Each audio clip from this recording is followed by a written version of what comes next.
Bienvenue dans Ma misère est si belle.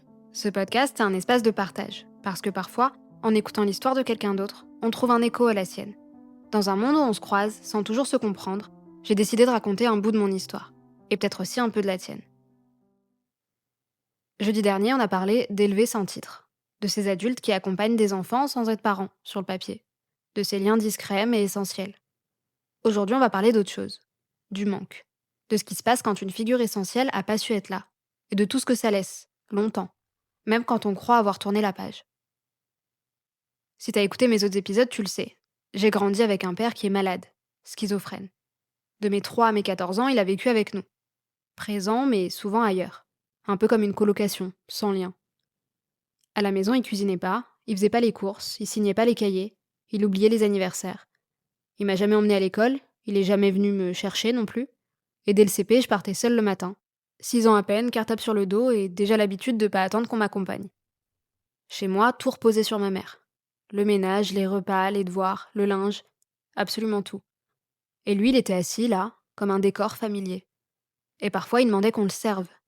La télécommande, un yaourt, un verre d'eau. J'avais même inventé un jeu, un papier collé sur le frigo, et chaque service coûtait 1 euro.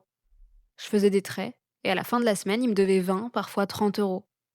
Évidemment, le jeu, il a pas duré. Dès qu'il a vu les sommes, il a arrêté.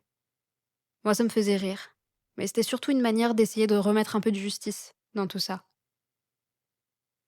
Et pourtant, je veux pas raconter une histoire qui est injuste sur mon père. Parce que je pense pas que mon père c'était un mauvais père par nature. Mon père, il faut le rappeler, il est malade. Ses médicaments, ils le laissent épuisé, vidé. Et sa schizophrénie, elle le rend très solitaire. C'est un homme qui aime pas quand il y a du monde autour. Il aime bien être lui-même dans son petit monde, un peu perché, un peu ailleurs. Et vivre en famille, en collectif, je pense que vraiment ça ne fonctionnait pas pour lui. Même quand il aurait voulu, il n'était pas toujours apte à être présent. Alors oui, il jouait pas avec nous, il partageait pas grand-chose du quotidien, mais je pense vraiment que c'était aussi parce qu'il était malade. Notamment parce qu'il y a eu des parenthèses, quand il allait mieux. Les soirs de décembre où il nous emmenait voir les illuminations de Noël, à Paris. Parfois quelques blagues, quelques moments légers.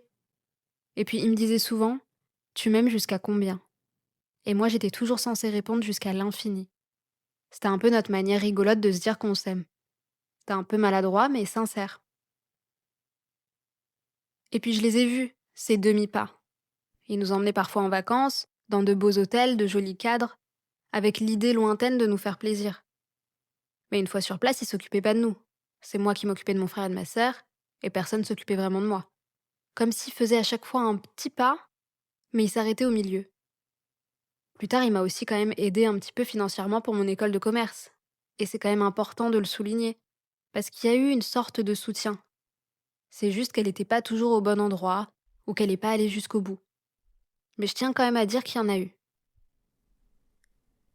Je pense que pour comprendre, faut aussi regarder d'où il vient. Mon père, il est issu d'une fratrie de 10 enfants. Ils ont grandi au Maroc, à une époque où les hommes sortent et décident, et où les femmes restent à la maison, s'occuper du foyer. Il n'a pas inventé ce modèle, il l'a juste continué. Chez moi, les femmes, elles faisaient, et les hommes, ils se reposaient. Et très tôt, ça m'a quand même un peu choquée. Je comprenais pas pourquoi c'était toujours ma mère qui servait, pourquoi elle devait tout porter, et lui presque rien. Avec le recul, je sais que c'était pas de la malveillance, à proprement dit, mais en fait, c'était, disons, sa culture, ou en tout cas, son habitude. Un machisme qui était si ancré qu'il en devenait invisible. Mais moi, je le voyais. Et dès petite, je me suis dit, ben, moi, je vivrai jamais ça. Et c'est dommage parce que très vite, j'ai été braquée sur l'idée du mariage, parce que je voyais pas ce qu'un homme pouvait apporter à un foyer. Pourtant, j'ai eu un autre modèle. Bien plus lointain, mais quand même. Mon grand-père maternel. Au-delà du fait que ce soit lui qui se soit occupé de moi de mes 0 à mes 2 ans, c'était un homme droit, profondément bon, prof de français, passionné. Évidemment, il vivait au Maroc. Il n'avait pas grand-chose, mais il donnait tout. Quand ma mère est née, il l'a même fait annoncer dans le journal local. Par fierté, par amour. Et puis un jour, il est tombé malade. Mais il a continué à vivre avec une dignité tranquille, sans jamais se plaindre. Et l'été, quand j'étais ado et que j'allais le voir, il se levait tout le temps à l'aube pour aller me chercher mes fruits préférés au marché. Il m'offrait des livres, des choses simples. Il m'a appris la douceur, la patience, la curiosité. On marchait au bord de mer, on regardait le Tour de France. Il me parlait de littérature, il m'emmenait pêcher. En fait, il prenait soin de moi, de la plus simple des manières. C'est lui qui m'a montré qu'un homme pouvait être solide sans écraser, présent sans dominer, et aimant sans posséder. Pourtant, il n'était pas du tout démonstratif, mais il était vraiment attentionné. C'était un de ces hommes qui n'ont pas besoin de parler fort pour être entendus. Et je pense qu'il a quand même un petit peu rééquilibré l'image du masculin en moi. Il m'a prouvé qu'on pouvait aimer autrement. Malheureusement, il est parti très tôt. Moi, j'avais que 18 ans. J'aurais beaucoup donné pour qu'il me voie aujourd'hui. Pas avoir eu de figure masculine fiable, ça laisse des traces quand même. T'as beau avoir une mère extraordinaire, elle peut pas tenir 2 rôles à plein temps. Elle aussi, il faut la ménager. Alors tu te débrouilles. T'apprends à faire seule, à réparer seule, à décider seule. Et puis il y a le présent. Moi, je peux pas compter sur mon père aujourd'hui. Pas pour un service à la maison, pas pour garder la petite, pas pour un conseil de travail. Ce serait trop tout ça pour lui. Son instabilité, son anxiété, sa vie est bien loin de la mienne. C'est pas contre moi, c'est juste qu'il est pas disponible émotionnellement. Et je l'accepte comme une limite.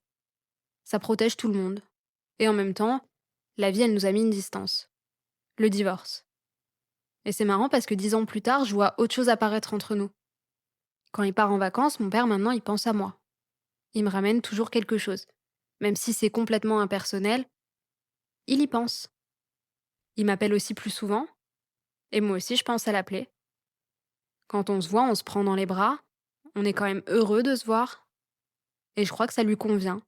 Dans sa solitude, il a besoin de petites touches d'amour, des gestes ponctuels, mais pas l'amour de tous les jours. Ça, il sait pas le donner. Alors finalement, on a trouvé notre rythme. Un lien plus doux, plus possible, qui respecte qui il est et qui je suis devenue. Et puis parfois, la vie, elle répare autrement aussi. Aujourd'hui, je partage la vie d'un homme qui est déjà papa. Et le voir, lui, présent, impliqué, attentif, c'est comme découvrir l'envers du décor de mon enfance. Il fait plaisir à sa fille, il s'excuse quand il se trompe, il essaie de faire mieux. Ça paraît simple, mais en fait, c'est immense. La petite fille qui vit avec nous, elle a un petit peu ce que j'ai pas eu. Un père aimant et présent. Et je suis heureuse pour elle. Et quelque part pour moi aussi. À travers eux, j'ai la preuve qu'un autre modèle existe. Et qui peut être beau. Tu vois, finalement, grandir sans figure paternelle saine, c'est pas seulement intime. C'est une question d'équilibre, de transmission, de société. Et je garde de mon père quelques étincelles. Mais je garde surtout la force de ma mère et la douceur de mon grand-père. 2 phares différents qui m'ont guidée. Le reste, je le transforme. Je choisis pas les manques que j'ai eus, mais je choisis ce que j'en fais. De la lucidité, de la conscience, et je l'espère de la tendresse pour la suite.